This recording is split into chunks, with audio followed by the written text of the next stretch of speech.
வணக்கம் நண்பர்களே, மற்றொரு கலந்துரையாடலில் இணைந்து கொள்கின்றோம். இன்று குறிப்பாக பேச இருக்கின்ற விடயம் தற்சமயம் யாழ் பல்கலைக்கழகத்தில் மிக முக்கியமாக பேசப்படுகின்ற ஒரு பேராசிரியர் தொடர்பிலான பாலியல் உறவு பற்றின ஒரு உரையாடலாக இது அமைகின்றது.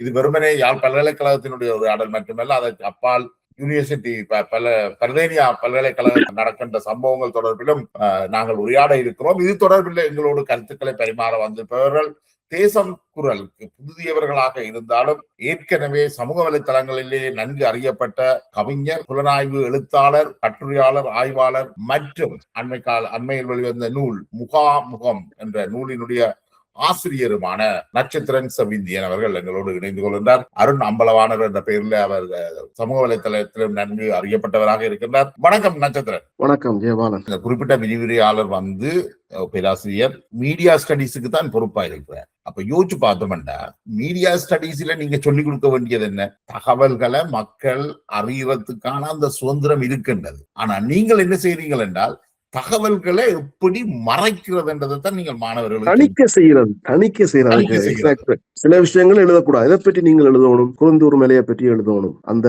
புத்த விகார புத்த விகாரையோ அதுக்கு என்ன பேர், அந்த புத்தவரை பற்றி எழுதணும். தேசியவாத பிரச்சனைகள், சிங்களவனங்களுக்கு அடிக்கிறான் என்று எழுதணும்.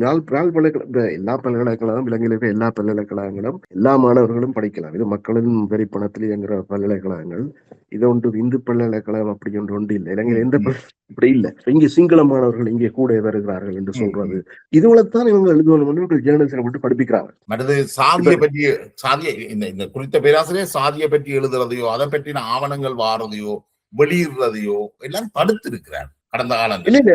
அது யாழ் பல்கலைக்கழகத்திலே அது ஒரு அன்அபிஷியலான பாலிசியாக வைத்திருக்கின்ற பேரான பல்கலைக்கழகத்துல படிச்ச தங்கேஷ் பரஞ்சோதி என்றவர் தன்னுடைய மாஸ்டர்ஸ் தீசிஸா PhD தீசிஸா யாழ்ப்பாணத்தில் சாதியை கொண்டு அவர் ஒரு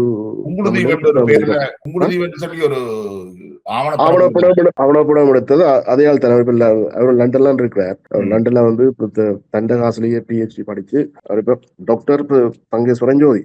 அப்ப அவர் அதுல சொல்றாரு என்னன்னா, அவர் அந்த பிரதிஞால படிச்சபடினால சிங்கள பேராசிரியர்களை செய்தபடியால யாழ்ப்பாண சமூகத்துல இருக்கிற சாதிய வாய்ப்பை பற்றி ஆய்வு செய்திருக்கிறார். அவர் அதுல சொல்றாரு, யாழ் பல்கலைக்கழகத்துல இந்த விஷயங்கள் ஆய்வு செய்யக்கூடாது. அதாவது இது எங்களோட பாஸ்டின் ஒரு அழுக்கு, அதை நாங்கள் கதைக்கவே கூடாது.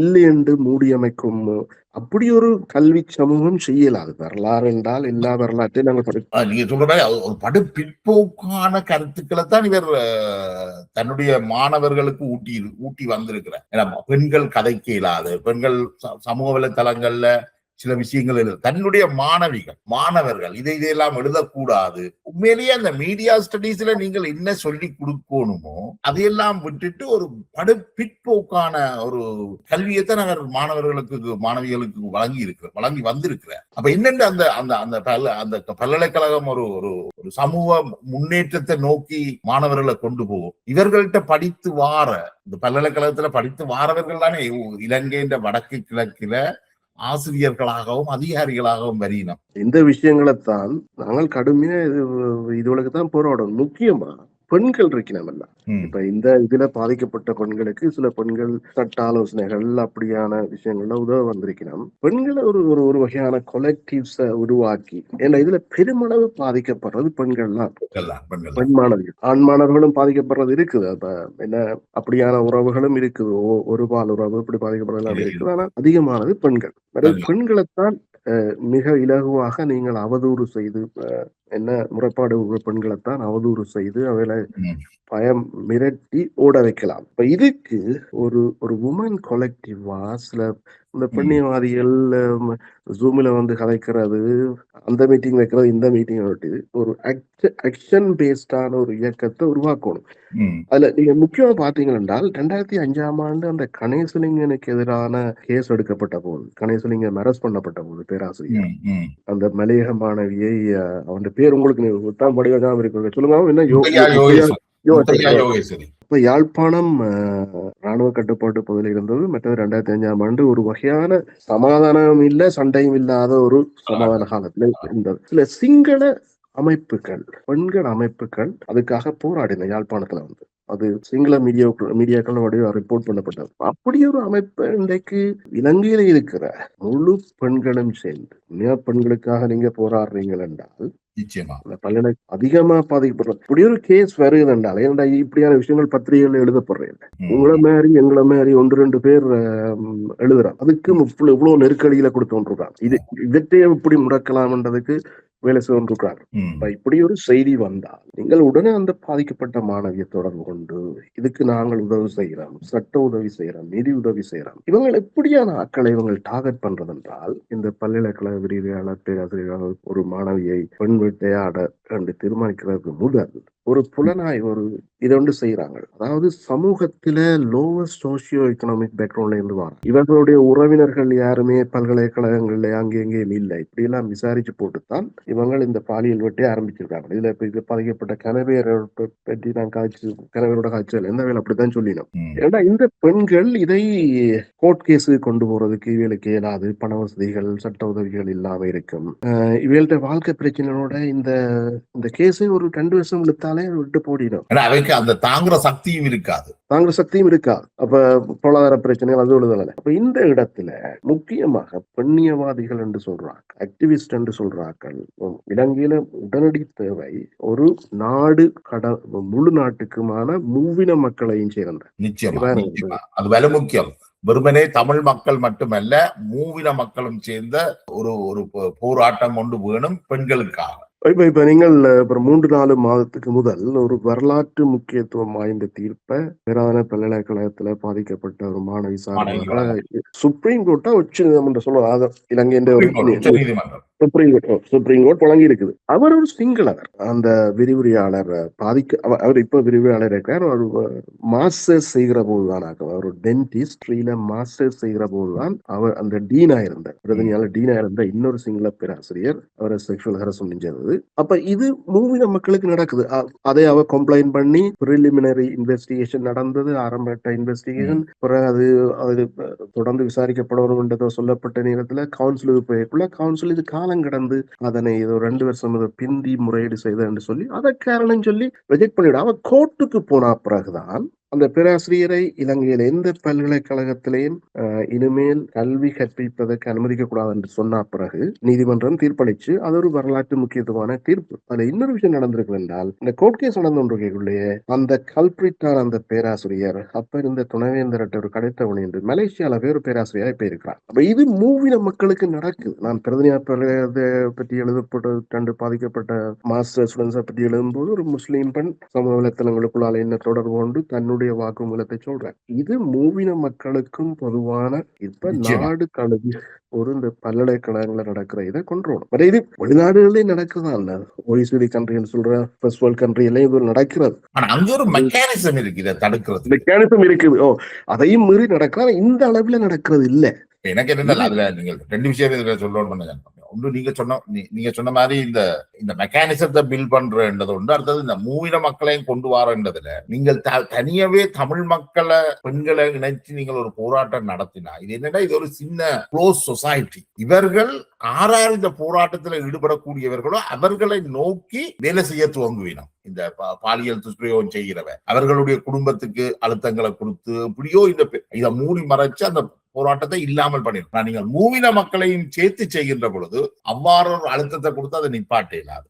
அது ஒரு முக்கியமான புள்ளி. அது இந்த வேல்ஸ் என்ற இடத்துல, லண்டன்ல வேல்ஸ் என்ற இடத்துல இலங்கையை சேர்ந்த வட்டுக்கோட்டையை சேர்ந்த ஒரு ஏரோநாட்டிக்கல் இன்ஜினியரிங்ல கலாநிதி பட்டம் பெற்ற ஒருவர். அவர் 3 புத்தகம் எழுதிக்கிறார். அவர் ஒரு பெண்ணை மது போதையில ஒரு பெண்ணை வீடு வரைக்கும் பின்தொடர்ந்து போய் அவரை புத்தம் கொடுக்க வலிக்கிட்டு இருக்கார். அதுக்காக அவர் மீது வழக்கு தொடுத்து அவருக்கு சிறை தண்டனை கொடுத்து அவர் இன்றைக்கு இந்த பெண்கள் இருக்கக்கூடிய இடங்கள்ல அதை கற்பிக்கலாம். அதாவது எங்கேயும் கற்பிக்கலான்ற அளவுக்கு வந்திருக்கு. அவ்வாறான சட்டங்கள் உறுதிப்படுது. இப்ப எனக்கு என்னென்றால் தெரியல. நான் முதல் கேட்ட மாதிரி மாணவர்களுடைய வேலை அதிகாரத்துக்கு எதிராக போராடுவது. நாங்கள் எல்லாருமே அதியுச்ச அதிகாரமாக இராணுவத்துக்கு எதிராக போராடக்கூடியதாக இருக்கு. போலீஸ் போலீஸுக்கு எதிராக போராடக்கூடியதாக இருக்கு, அரசுக்கு எதிராக போராடக்கூடியதாக இருக்கு. ஆனால் பல்கலைக்கழக பேராசிரியர்களுக்கு எதிராக போராட இயலாத அளவுக்கு நெருக்கடி எப்படி வருது? இது நீங்க கேட்கறீங்களா? நாங்கள் விரிவா ஆராய்ந்து பார்க்கணும் இத. எனக்கு எனக்கு எனக்கு என்னமோ இந்த பேராசிரியர்களுக்கு மாமா வேலை செய்யற மாதிரி தான் இந்த மாணவர்கள் எல்லாத்துக்கும் போராடுறீங்களாப்பா. உங்களோட கற்றுக்கொண்ட சக மாணவிக்கு ஒரு கொடுமை இழக்கிற போது உங்களால என்னென்று போராட இல்லாம இருக்குது, அல்லது அவரோட அந்த மாணவியோட படிச்சவர்கள் எத்தனை பேர் போராடி இருக்கிறார்? இதுல நான் இன்னொன்றும் பார்த்தேன் என்னன்னா, இந்த ஒளிநாடா வெளியில வந்த பிறகு அந்த பேராசிரியர் ஒரு கருத்தை வெளியிட்டு இருந்தார் தன்னுடைய பதவியில. இது எல்லாத்தையும் செய்து அவருடைய முகநூல்ல போட்டிருந்தார். அந்த முகநூல் இதுக்கு வந்து வாழ்த்து தெரிவிச்சவர் தங்களை முற்போக்காக சொல்லுகின்ற தமிழ் தேசியத்தின் தூண்களாக அல்லது முற்போக்காளர்களாக சொல்லிக் கொள்றவர் நிலாந்தன், கருணாகரன், தமிழ்ச்செல்வன். ஒரு எனக்கு ஷாக்கிங்கா இருந்தது அதை பார்க்கின்ற பொழுது. தமிழ்ச்செல்வன் ஒரு முக்கியமான ஒரு ஊடகவியலாளர். இவர்கள் எல்லாம் வந்து அந்த பத்திரிகையாளர்கள் அந்த வாழ்த்தை தெரிவிக்காம கூட விட்டுருக்கலாம். ஏன்னா அந்த பெண்ணை பற்றி உங்களுக்கு தெரியல. இப்ப பெண்களுக்கு எதிராக பல்கலைக்கழகத்துல இவ்வளவு கொடுமை நடக்கின்ற பொழுது நீங்கள் இந்த பேராசிரியருக்காக வந்து கருத்து சொன்னது எனக்கு ஆச்சரியமாக இருந்தது. உங்களோட பார்வை எப்படி இருக்கு இதுகள் தொடர்பில்? அப்படித்தான் இன்றைக்கு ஒரு ஆளோட காய்ச்சனால் வீரேசரிய பத்திரிகையோ தினக்குரல் பத்திரிகையில வேலை செய்யற ஒரு மூத்த பத்திரிகையாளரும் அதுல வந்து பேராசிரியருக்கு ஆதரவாக கருத்து தெரிவித்திருக்கிறார். மற்றது அதிகாரம் அவர் அந்த பேராசிரியர்கிட்ட ஒரு மாணவராயும் இருந்திருக்கிறார். அதிகாரம் அங்கிருந்து அப்படித்தானே வருகிறது, மிரட்டுகிறது. இப்ப இந்த நாங்கள் அந்த பிரதான பல்கலைக்கழகத்துல ஒரு முக்கியமான தீர்ப்பு உச்ச நீதிமன்றம் வழங்கின அதே நாள்லதான் இன்னொரு தீர்ப்பையும் நீதிமன்றம் வழங்கினது என்னென்றால், மாணவர்கள் தங்களுடைய விடைத்தாட்களை நீங்கள் எவ்வளவு மார்க்ஸ் போட்ட நீங்கள் என்றதை பேராசிரியர்களோ விரிவாளர்களிடம் கேட்கறதுக்கான உரிமை மாணவர்களுக்கு இருக்கின்றத இவ்வளவு காலத்துக்கு பிறகு இலங்கையில யூனிவர்சிட்டி தொடங்கி எவ்வளவு காலத்துக்கு பிறகு இன்றைக்குத்தான் உச்ச நீதிமன்றம் அதை உறுதிப்படுத்துது. அந்த விடைத்தாள்களை வச்சு இத்தனை மாணவர்களை பழிவாங்க. நான் ஃபெயில் போர்ட வைப்பேன், ஒண்ணு நான் அவுட் ஆஃப் பைன்ஸ் கொடுத்து யூனிவர்சிட்டியை விட்டு கலைப்பேன். நான் கலைக்கிற நாட்கள்ல எக்ஸாமை வச்சால் நீ யூனிவர்சிட்டி டிகிரியை முடிக்க முடியாத அளவுக்கு ப்ரெஷரை கொடுப்பேன். இந்த வேலை இவர் செய்திருக்கிறார். இந்த நாங்கள் கலைச்சு கொண்டு அந்த ஒரு கேஸ்லதான் ஒரு மாணவனை வெளியில விட்டு போட்டுத்தான் இந்த சர்க்குலர் இதெல்லாம் விதிகளை மீறி வெளியில விட்டு போட்டு அவன் பிறகு வெளியில போய் கேஸ் போட போதான் பிறகு இவற்றை அந்த டிராமாக்கள் எல்லாம் வந்து அந்த ரிசைன் பண்ண டிராமா, இவர் கொடுத்த கடிதத்தை இவற்ற ரிசைனேஷனே அவர் சக்குனராசா கடைசியை ஏற்றுக்கொள்ள போவதில்லை இவருக்கு வடிவா தெரியும். அப்ப இது ஒரு மிரட்டல். நேற்று இன்னொரு தமிழ் பட இயக்குனர் செத்துட்டார். என்ன பேர்? பாக்கியராஜா. அதுக்கு மேல் பாரதி ராஜா இறந்தார். பாரதி ராஜா மீது சில குற்றச்சாட்டுகள் இருக்குது. இப்ப பாரதி ராஜா அந்த மீட்டு குற்றச்சாட்டை சின்மயி 2018 வைக்கிறார். அதே கால பகுதியில பாரதி ராஜா யாழ்ப்பாணத்துக்கு வாரார்.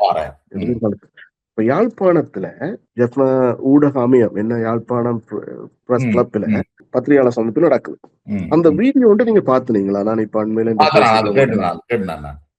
அந்த ஊடகவியலாளர் கேள்வி எழுப்புறாரு சின்மயின்ற பிரச்சனை. கேள்வி எழுப்ப இவர் அதை உணர்ச்சி வசப்பட்டு கோவப்பட்டே என்றால் இவர் அதை உடைக்கலாம் என்று பாக்குறார். அவன்கிட்ட ரெண்டு வந்த இளையராஜா மிரட்டுற மாதிரி உனக்கு தெரியுமா அதுன்ற மாதிரி மிரட்ட அவன் விடுறான் இல்ல, திருப்ப அதையே கேட்கிறான். அப்புறம் அவனுக்கு தனிமைப்படுத்த வேறு ஆக்களிட்ட போறார். வேற ஆக்களை பார்த்து அது முடிஞ்சோண்டு அவன் கேட்டோன்னா வேற வழி இல்லாம அவர் அதை விட்டுட்டு ஓடுறார். அந்த இதை குழப்பி போட்டு அது இந்தியால எல்லாம் நியூஸா வந்தது. இப்ப அது இஷ்யூ. அது பாரதிதாசா செத்த அண்டைக்கு நான் போடுறேன் அந்த வீடியோவையும் எடுத்து என்ற மனுவுல போட 2 முக்கியமான பத்திரிகையாளர்கள், அவர்கள் 2 பேரும் இன்றைக்கு வெளிநாட்டுல இருக்கிறார். 2 தமிழ் பத்திரிகையாளர்கள். ஒரு ஆள் பி விக்னேஸ்வரன் என்று ரூபவாயினியின் தமிழ் சேவை பணிப்பாளராக இருந்தவர். மற்றவர் ரூபாயினியில வேலை செய்தவர், பிறகு ITN சக்தி டிவில எல்லாம் வேலை செய்தவர் வரதராஜன் மரியாம்பிள் என்று அவர் எந்த ஊரை சேர்ந்தாலும். இவர் 2 பேரும் வந்து அதுல கீழே சொல்லினா அதுல அந்த கேள்வி கேட்டவன் பிழையா, அது பிழையான கேள்வி. சமூக அக்கறை எங்க இருக்குது? இவர்தானே ஒடுக்கப்பட்ட மக்களுக்காக குரல் கொடுக்கும். குரல் அற்றவர்களுக்கான குரல் தானே ஊடகம். அதான் மற்றது இவ ரெண்டு பேரும் இன்றைக்கு விளங்கல இவங்க என்னென்ன ஊடகங்களை நடத்துறாங்க. அந்த ரெண்டு பேரும் பி விக்னேஸ்வரனும் வரதராஜன் மரியாம்பிள்ளையும் மரியாம்பிள்ளை நியூசிலாந்து இருக்கிறார் கடந்த 10-15 வருஷமா. பி விக்னேஸ்வரன் கனடால இருக்கிறார். இந்த நாடுகள்ல இருக்கிற ஊடகங்களுக்கூடாக எதுவும் நீங்கள் கற்றுக்கொள்றது இல்லையா? முக்கியமான அவர் சொல்லி என்ன இந்த யாழ்ப்பாண பல்கலைக்கழக ஊடகத்துறை நீங்க எதை எதிர்பார்க்க போறீங்க? இந்த சாத்தாண்ட எப்படி செடக்ட் பண்றதுன்ற மட்டும் ஒரு பெண்ணை எப்படி செடியூஸ் பண்ணலாம் உங்களோட மனைவிக்கு அப்பா அதை இந்த இவற்றை இது ஒரு கவிதையா எழுதலாம் என்ன சாத்தாண்ட மொழி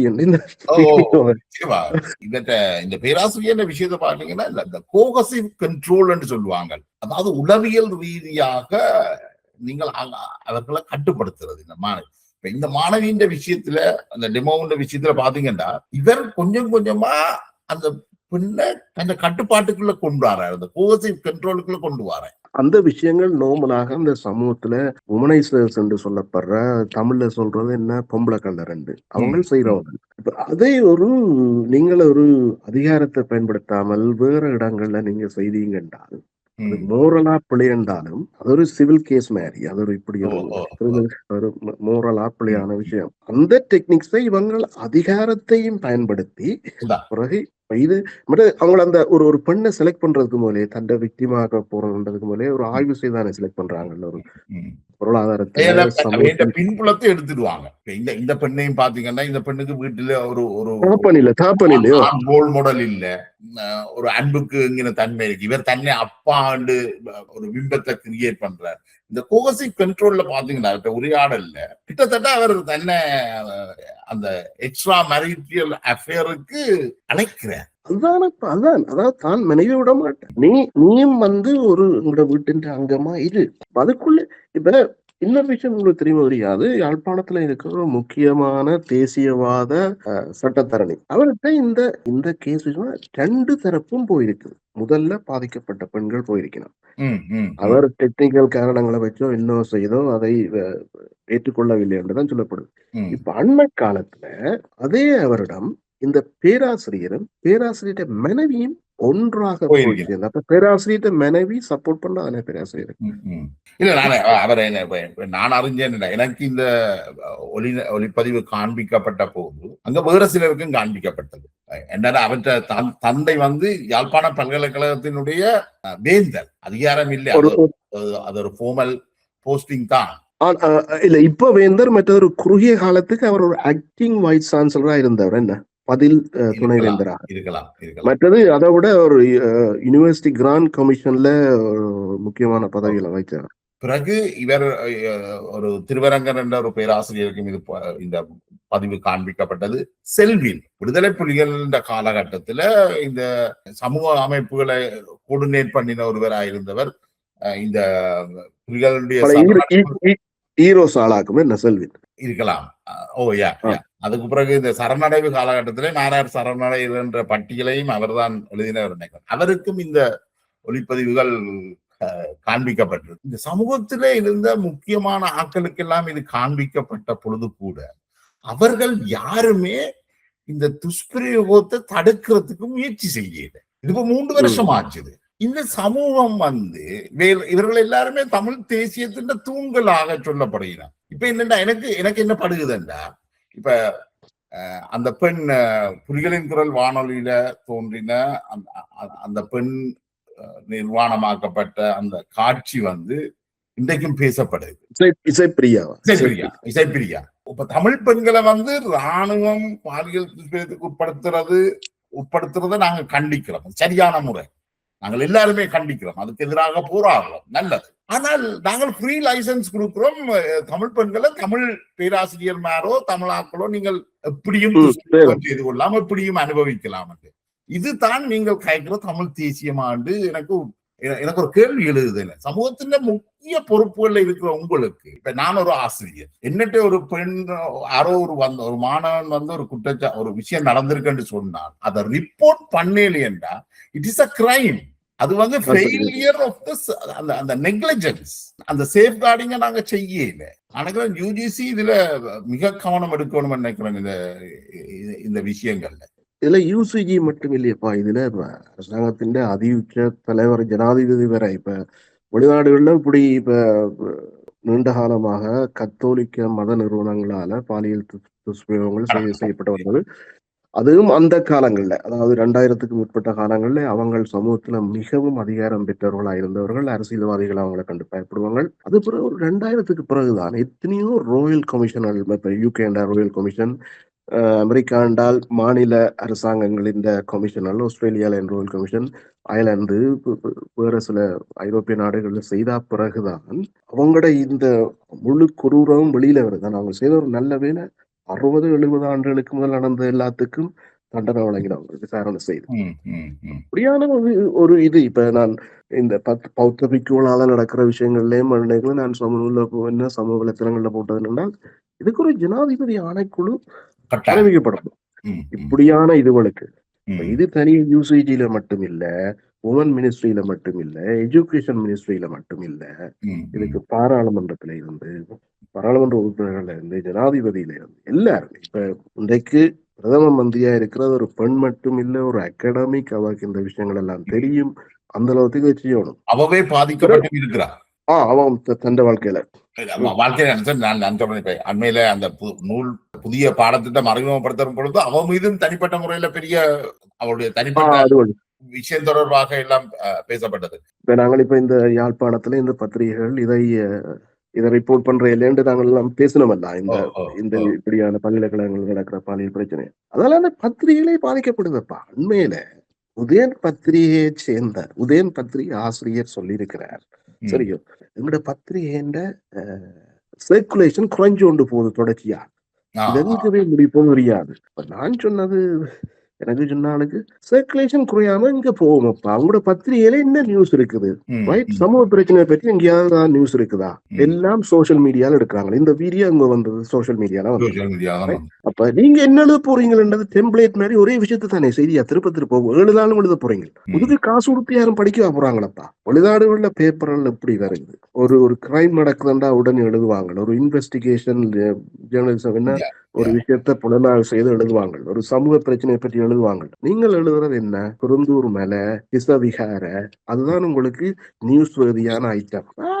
முக்கியமானது ஒன்று சொல்லணும் என்ன, இந்த பேராசிரியர் வந்து குருந்தூர் மலைக்காக குரல் கொடுத்தவர். ஆனால் இந்த குருந்தூர் மலை போராட்டம், குருந்தூர் மலை பூசி என்று சொல்லி இந்த பெண்களை கொண்டு போய் கடைசியா என்ன நடந்திருக்குது, இந்த அபியூஸுக்கு தான் பாவிச்சுக்கிறார். அதாவது தேசியவாதத்தையே சண்முலிங்கமாகத்தானே செய்தவனப்பா கடைசிலிங்கம். சடையன் சண்முலிங்கம் அது எல்லாரும் துணைவேந்தராக இருந்து கொண்டு செய்த குற்றத்தை பற்றி நீங்க எழுதிங்க, பாலியல் குற்றத்தை. கணேசலிங்கம் அந்த டைம்ல தேசியவாதியாக காட்டிக்கொண்டதால் தான், பங்கு தமிழ் காட்டிக்கொண்டுதான் அதுல குளிராய்ந்து கொண்டுதான் இந்த குற்றத்தை செய்தவர். அல்ல இந்த குற்றத்திலிருந்து வெளிவந்ததுக்கு, தண்டனை இல்லாம தப்பினதுக்கு நட்சத்திரம் ஏனென்றால், இப்ப இந்த பாரம்பரிய ஊடகங்களை விடுவோம். இன்றைக்கு தானே எத்தனை பேர் கேமராவை போனையும் வச்சுக்கொண்டு யூடியூப் நடத்துறீங்க, எத்தனை பேர் இந்த பிரச்சனையை எழுதியிருக்க, யூடியூபர் கூட வரையில யூடியூப் சேனல்கள் கூட. ஆமா, இதால காசு உழைக்கலாம்னு யோசிக்கிறாங்க, அல்லது தங்களுடைய தளங்கள் முடக்கப்பட்டுடும் என்று யோசிக்கிறேன். மற்றது அந்த யூடியூப் செய்யறதுல பெரும்பாலும் ஆக்கள் பாத்தீங்கன்னா அவையிலும் சில பேர் வேற கிரிமினல் பேக்ரவுண்டோட உள்ளாக்கள். இதை செய்தால் தாங்கள் இலகுவாக இதே பேராசிரியருமே அவங்கள பிளாக்மெயில் பண்ணுவாங்கல்ல. நீங்கள் உங்களோட பர்சனல் லைஃப்ல ஒரு நேர்மையா இருந்தா நீங்க யாருக்கிட்டையும் பயப்பட தேவையில்லை. சரியோ, யூடியூப்காரன் சில பேர் செய்யற வேலையும் அப்படித்தானே. அங்கவே அவன் பிரைவசியை இன்வால்வ் பண்ணி அவன் வீட்டை போட்டி ஆடுறது, அங்க இருக்கிற பெண்ணை மிரட்டுறது, அது ஒரு வீடியோ போடுறது, அவைகளை இவியல் மிரட்டி வந்தானே. எங்கட சமூகத்தின் இந்த விஷயங்கள்லாம் பத்திரிகை துறையில எழுதணும்ன்றத ரூபாயினின்ற தமிழ் சேவை பணிப்பாளராக இருந்தவர் ஏற்றுக்கொள்ளா என்ன செய்யறது? அது சரி. நீண்ட கலந்துரையாடல தந்திருக்கிறீர்கள். உங்களுடைய நேரத்தை ஒதுக்கி உங்களோட வந்து இந்த கருத்துக்களை பகிர்ந்து கொண்டமைக்கு மிக்க நன்றி நட்சத்திரம். மிக்க நன்றி ஜெயமாறன். தேங்க்யூ.